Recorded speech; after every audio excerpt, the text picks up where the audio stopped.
Fala aí, senhoras e senhores, vocês estão bom demais? Vamos começar agora mais um módulo aqui do Biologia Pocket, que é o módulo de vírus. Então vai ter este módulo aí na plataforma para vocês, que é só vírus. Eu vou dividir essa aula em duas, né? Vai ser a parte 1, que eu vou te falar das características dos vírus. Eu vou te mostrar mais ou menos aqui a anatomia deles de uma maneira bem direta ao ponto, né? Que é o nosso objetivo aqui é ser bem direto ao ponto. E na parte 2 eu vou te mostrar como que funciona a replicação, ou seja, a reprodução desses vírus, que vai ser o ciclo lítico e o ciclo lisogênico.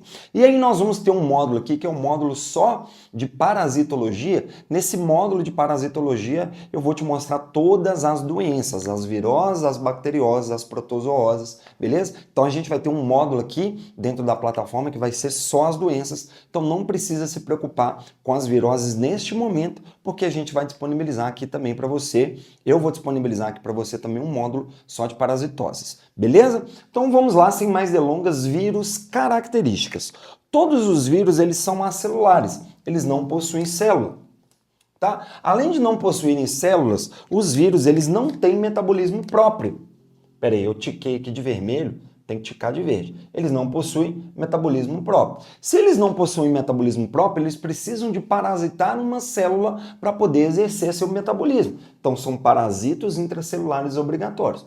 Por causa desses três motivos aqui, a grande maioria dos cientistas, dos autores, não consideram os vírus como sendo seres vivos.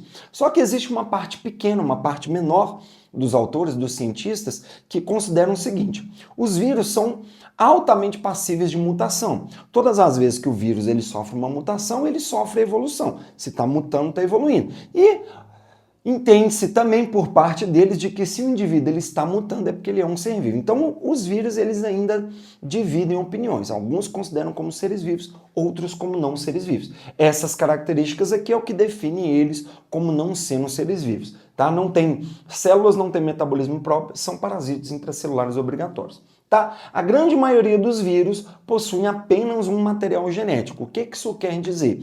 Esses vírus ou vão ser vírus de DNA ou vão ser vírus de RNA. Existe uma parcela muito pequena de vírus que não são cobrados para vocês nos vestibulares, não são cobrados de vocês nos vestibulares, que são os citomegalovírus.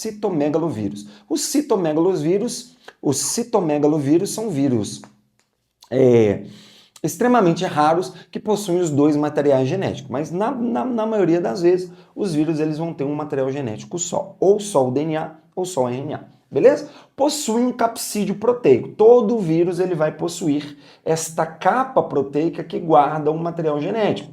E aí no caso a gente vai ter aqui, ó, no vírus comum.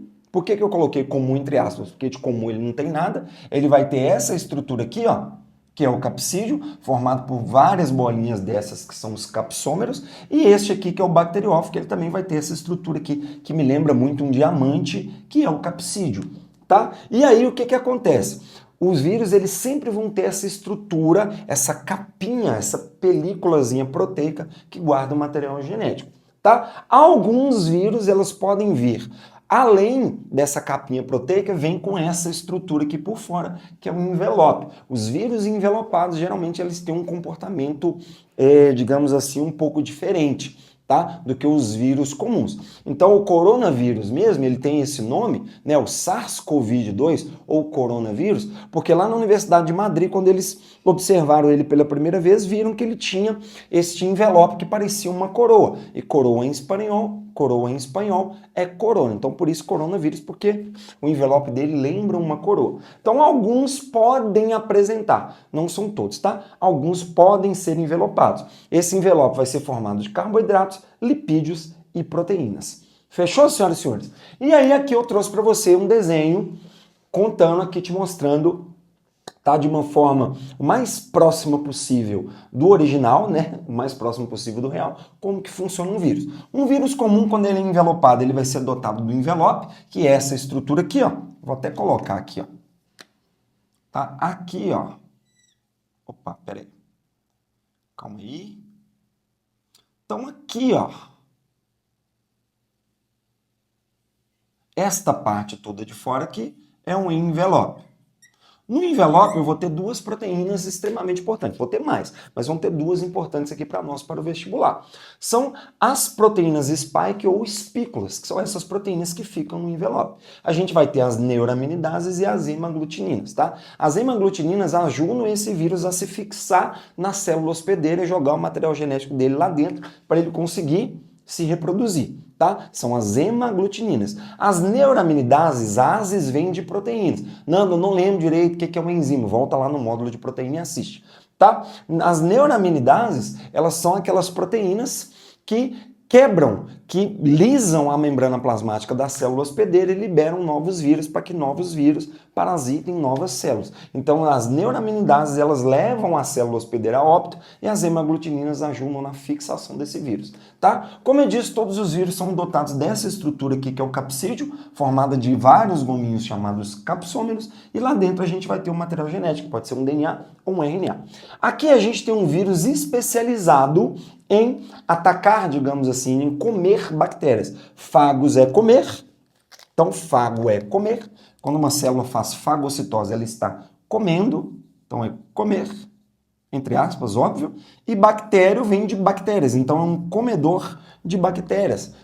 A gente tem, por exemplo, no nosso sangue, né, grandes células fagocitárias, né, que são chamados de grandes comedores. Então lá, quando a gente chega lá no módulo de fisiologia, na verdade o módulo de fisiologia humana eu já gravei. Gravei inclusive uma aula de sistema imune para vocês, depois vocês dão uma consultada lá. A gente tem lá as nossas células que fagocitam outras células, né? Essas nossas células que fagocitam outras células, elas são as células de defesa que estão na linha de frente. Elas vão lá, fagocitam o invasor e apresentam para o sistema imune, tá? Essas células fagocitárias, né, essas células, elas comem os invasores, tipo os vírus. Os vírus, eles são infinitamente menores do que as nossas células fagocitárias, e aí a gente vai lá e come essas células.